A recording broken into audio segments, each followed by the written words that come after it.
ప్రత్యేకంగా పృథ్వీరాజ్ గారు ఇవాళ బిగ్ డిస్కషన్ లో రవిశంకర్ గారు చిన్న మాట కంప్లీట్ చెప్పండి సార్.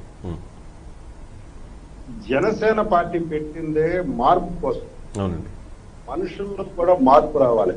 ఇప్పుడు మేము బోయిగా ఉన్నప్పుడు వాల్మీకి మారిన తర్వాత జరిగిన పరిణామాలు, బోయవాడిగా ఉన్నప్పుడు అతను సహజత్వంలో అతను ఎన్నో తప్పులు చేసిన వాల్మీకి మారిన తర్వాత సమాజానికి ఉపయోగపడ్డాడు.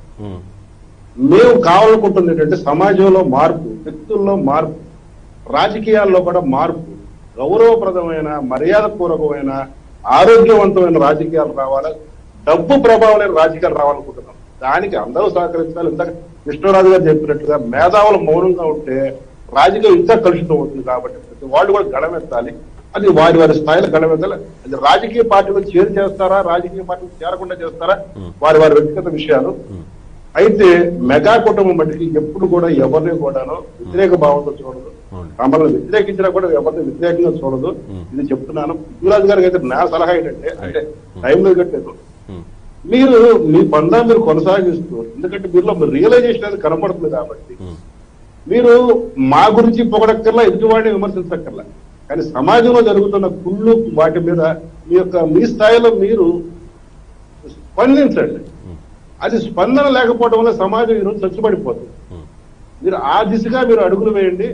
ఎస్, రేపు రాజకీయాలు ఎట్లా ఉంటాయో మిమ్మల్ని పవన్ కళ్యాణ్ గారు ఏ రకంగా, ఎందుకంటే వైసీపీలో తిరస్కృతులైన మొట్టమొదటి వ్యక్తికి మేము మొట్టమొదటిగా ఎమ్మెల్యే టికెట్ ఇచ్చాం, పితాని బాలకృష్ణ గారు. మా మొట్టమొదటి ఎమ్మెల్యే టికెట్ ప్రకటించింది జనసేన పార్టీ తరఫున పితాని బాలకృష్ణ గారు. ఆయన వైసీపీలో వాడుకొని వదిలేయబడ్డ వ్యక్తి, ఒక మంచి వ్యక్తి, సమాజానికి పనికొచ్చే వ్యక్తి. సమాజానికి పనికొచ్చే వ్యక్తులు జనసేన ఎప్పుడు కూడా దూరం చేస్తుంది. కేవలం సమాజం కోసం మాత్రం ఉండే వాళ్ళైతే జనసేన ఎప్పుడు ఆదరిస్తుంది, గౌరవిస్తుంది. జనసైనికులు కూడా నేను పిలిపిస్తున్నాను, మనం వ్యక్తిగత దోషాలు చేయడం మానేయండి.